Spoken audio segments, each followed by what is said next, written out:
Hi, good people. I hope you are well. So, apparently, today we are looking at the modified partograph according to WHO. And if you've been to the maternity, I bet you've encountered this simple paper that has really saved life, that is saving life, and that it will continue on saving lives. So, throughout this lecture, we'll try to look at it. What are the different aspects? What are the key things that we ought always to check? And at what point are we supposed to do the augmentation of labor? At what point are we supposed to stop? At what point are we supposed to go for cesarean section and other things? Okay, so throughout this lecture, we'll do a deeper view into the pathograph. But from that, we'll also look at the stages of labor, which is always key.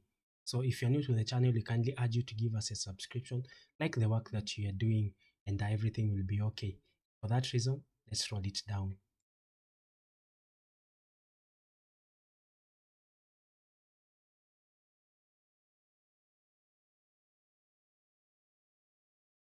Okay, so for our pathograph today,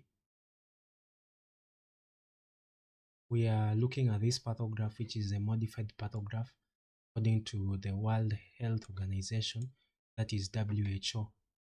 So WHO, let me just project my screen. Seconds.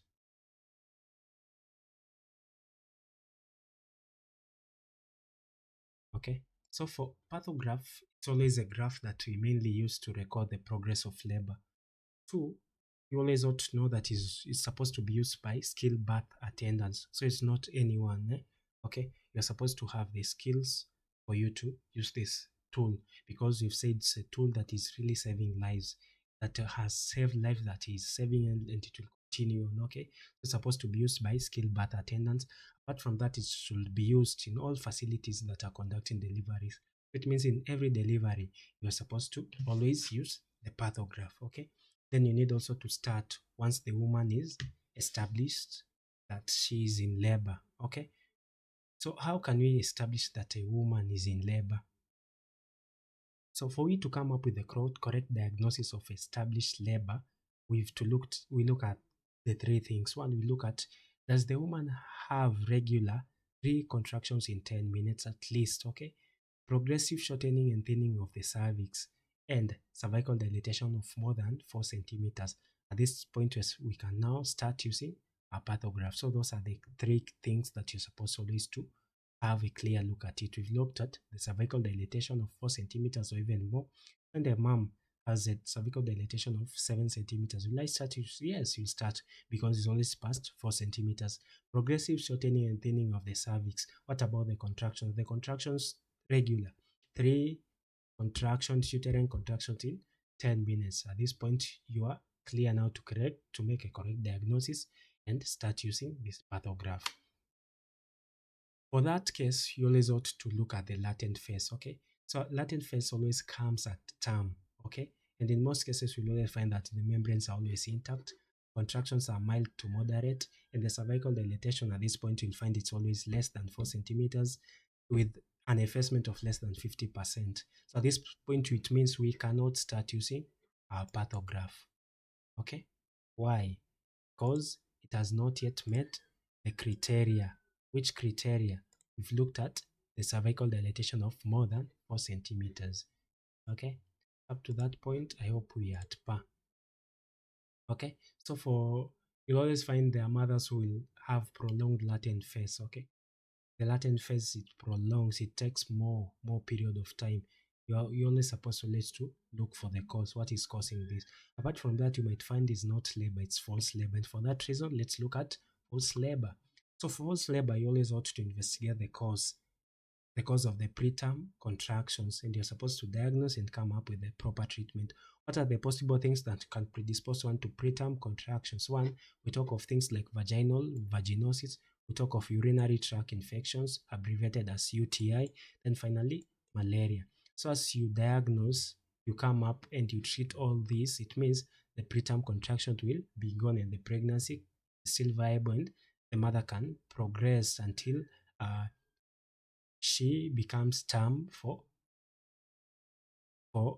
the aspect of labor and other things. Okay, so up to that point, let's now start our topic of the day, which is the modified partograph according to World Health Organization. So for this lecture is a bit deep, where we'll be looking at the different aspects of the partograph, how we plot, what are the possible indications, and all this is mainly to equip you so that as you are around the maternity, you are at par with the current guidelines. So the first thing that you're supposed always to plot, you always start with dilatation. That is always the first plot on the partograph. So if you try check for the slides, even it's put in bold. Okay, it's only the first plot on the partograph. It should always be cervical dilatation. And where do we place? We mainly plot it at the alert line, okay? And we use a cross, not a dot. Let me try erase this so that you have a clear look at it. So if you try check here, this is the alert line and this is the action line, okay? So for the alert line, it's where it's placed. So let's say our mother was 5 centimeters at 11. So I just come 5 centimeters, I slide through till the alert line, I put my cross, then down, I write my time, 11 a.m. Okay, so it means you're also supposed to plot the actual time, okay, when you did the cervical dilatation, okay. Then next to it, you're also supposed to plot the descent. Descent is always how the head is descending in respect to the ischial spines, okay. So if is 3/5, you just use a circle at the third point, okay. You put a circle over there, okay. So the first thing that you're supposed always to plot for a partograph, you start with cervical dilatation and you mainly plot it on the alert line, okay. Apart from that, you can also plot the descent of the head. We use a circle. Those are the key things that we start with while we are plotting this cervical dilatation. The next thing, we ought to always check fetal monitoring, because the pregnancy is not all about the mother, it also entails the fetus. And the most important person here is always the mother plus the fetus. So we always ought to do fetal monitoring. Why are we doing fetal monitoring? So that we know how the fetus is in relation to labor. Is labor really affecting the fetus? How is the baby's condition? So that's why we do the fetal monitoring. So for fetal monitoring, we mainly listen to fetal heart rate. And the key thing that you're supposed to know here, you are supposed always to differentiate between the fetal heart rate and the maternal pulse. So in most instances, you'll find other people there listening to maternal pulse.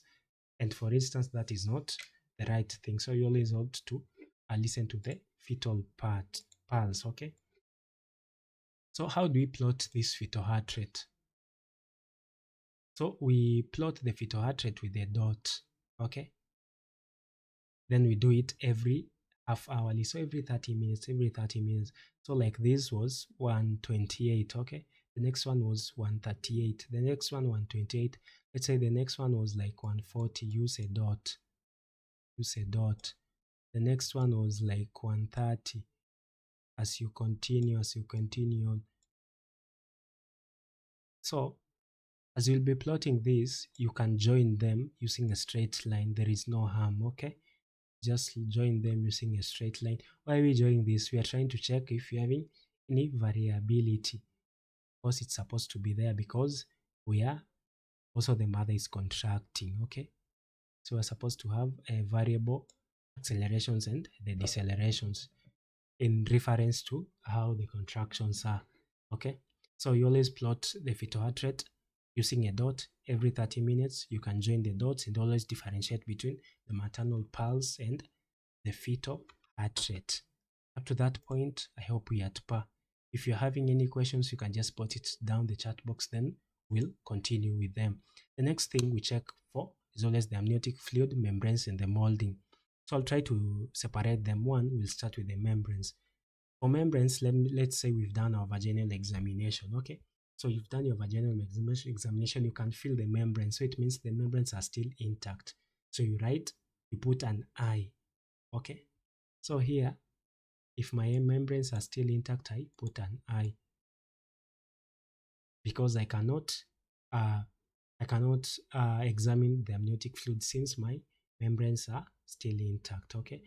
If let's say while you are doing your vaginal examination, you rupture the membranes, you just write ARM, artificially ruptured membranes. Okay, so once you've already ruptured your membranes, or once your membranes or the mother came in, the membranes already ruptured, this means you can examine the amniotic fluid. Amniotic fluid, you mainly check how it is, how the color. Okay, so if it's clear, we write it C. Now it's written here.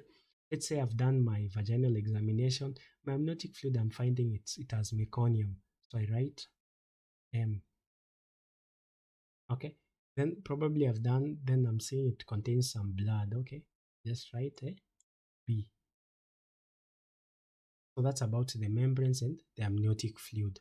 Okay, another thing that you're supposed to always plot at this point is always the aspect of molding. So for molding, if this is the fetal skull, then these are the sutures. Okay, the lines of weaknesses. Okay, so if these sutures, they tend to override each other. We refer to as molding. It means that they can override each other. So if the sutures are opposed, molding is always +1. Okay, if the sutures have overlapped each other, but when you try to press them, they are reducible. In other ways, we can say if you try to push them, they can go back. That means they are reducible. So we put a +2. Then if our sutures have overlapped but they cannot be reduced, so we always put it at a +3. That's about molding.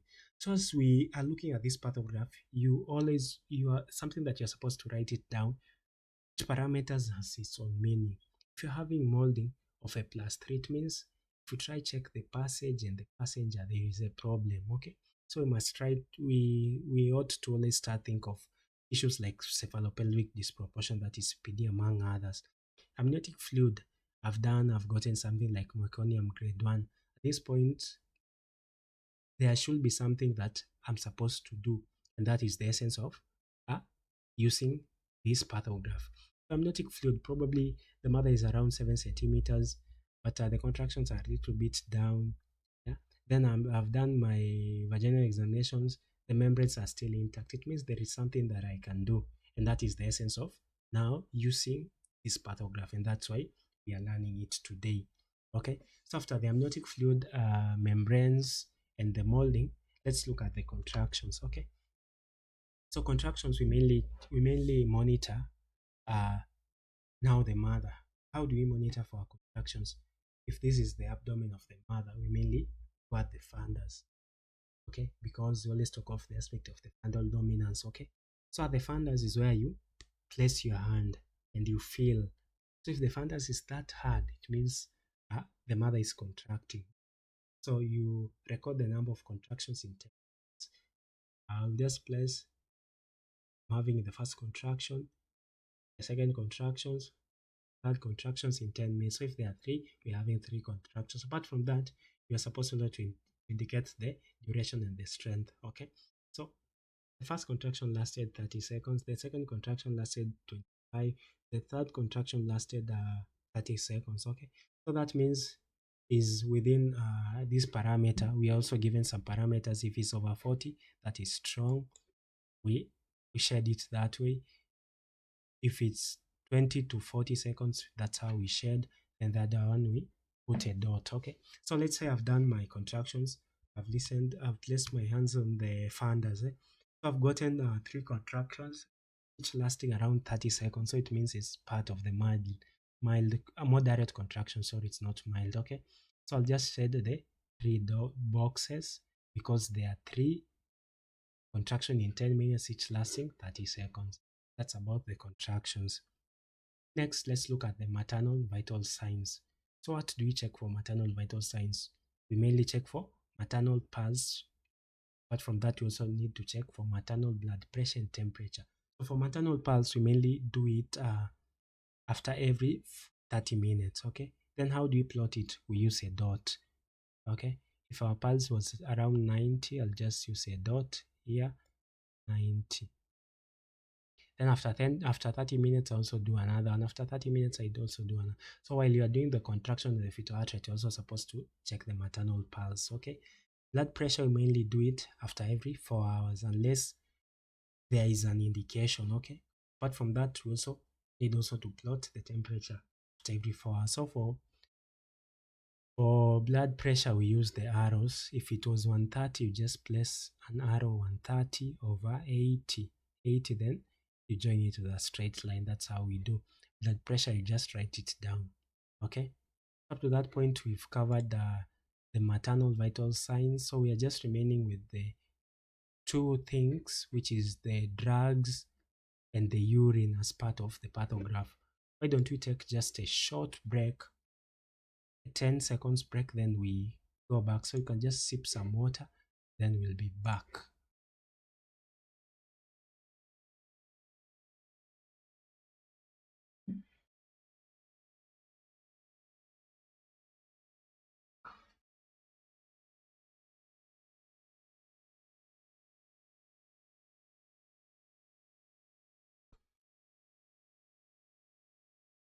Nice. So we can continue. So the next thing that we'll be looking at is always the drugs and the fluids that we ought always to give. So why should we give drugs and fluids? So you give drugs and fluids depending with the assessment, the data that we've found out while we were doing these other things. For instance, we've done and our contractions are not that well good, but we are having fetal heart rate, it's well, other things are okay, maternal vital signs are okay, but the contractions are not that well. So it means we can do argument using oxytocin. So this is where oxytocin comes in. This is where oxytocin comes in. Let me use a laser point.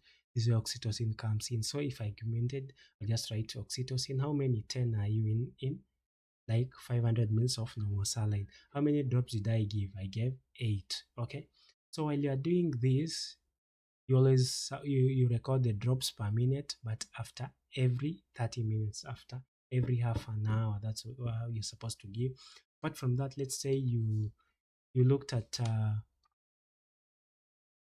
amniotic fluid, then you found it was Meconium stain. So it means you're supposed to give normal saline so as to try to flush it out. Okay. So you'll also write the drugs or even IV fluids, normal saline, how many mils? 500 mils you gave. Okay. So that's always the importance of this part. So a tip, you write what you gave, then the volume. Okay. Okay, if there's any other change, you also write it there. The next thing we mainly check is the urine, where we check for protein, acetone, and the volume. Okay, so you'll find that probably your client has high BPs. So if you try look at her, she has edema. So doing the urine will help you to rule out the aspect of preeclampsia, where we mainly check for proteins in the urine. Okay, also the volume is always key, and you always ought to encourage them to urinate regularly during labor, because it's a full bladder will always impaired or will always reduce the progress of labor. So what are the expected progress of labor? We always expect it to be regular, moderate stroke contractions, 2, dilatation of the cervix. It has to be there, but at least centimeters per hour. That is mainly for primary, the first time mothers. Okay, then the descent of the presenting part has always to be there. So let's say if our mother is not voiding, or our mother is not urinating regularly, the descent of the head will always be a problem. Okay, so what is the pathograph? Okay, is the progress normal? We try check all our parameters. Okay, 2, is poor progress, and this progress, is this due to uterine activity? We check the aspect of the contractions. Okay, so can we do labor augmentation? Yes, we can. Or can we, were the membranes artificially ruptured? Or still they were intact? That's the information that we get from a pathograph. Okay, is it poor progress due to cephalopelvic disproportion? How will you look at this? We did the aspect of molding. We got a +3. So we are thinking of CPD. So C-section will really help, and even we ought to do a review sooner. Okay. Are you having any fetal distress? That means that we've been looking at our fetal heart rate. Okay. So we ought always to do something easier. Okay. Any questions so far?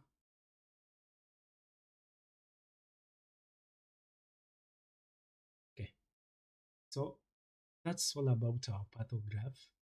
And there are various things that can bring about slow progress of labor, which entails the three P's, the four P's, sorry, the power, passage, passenger, and also the cycle. For the powers, in case we're having inadequate contractions, that is always dysfunctional labor. Passage, we are looking at the pelvis is too small for the baby, so that is CPD.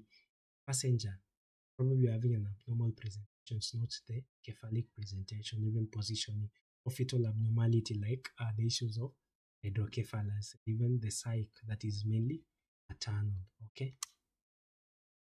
So in case we are having issues with our powers, that's always slow progress, often due to inadequate or incoordinate contractions. Okay. So you can restore this to normal progress by either rupturing membranes or even giving oxytocin IV infusion according to your local regimen. So this means with the pathograph, we can find all these other things that we are just looking at it.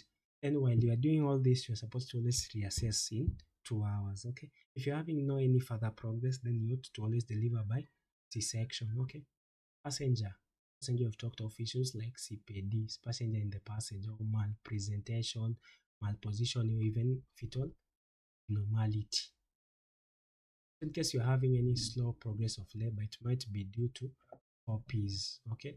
Then another thing for augmentation with oxytocin, it might be dangerous because it might cause the aspect of uterine rupture. Up to that point, we are done with the session on the use of pathograph. What are the key elements? So if you have any other question, you can just put it down the chat box. Then we'll try to answer your questions. For those that are new to the channel, why can't you give us a subscription and like the videos that we are doing? Share with these other people. Also give us some comments. That will always be impactful and it will help us to go more. Thanks for watching. We have no any other thing for you. Let's adjourn the meeting. Bye bye.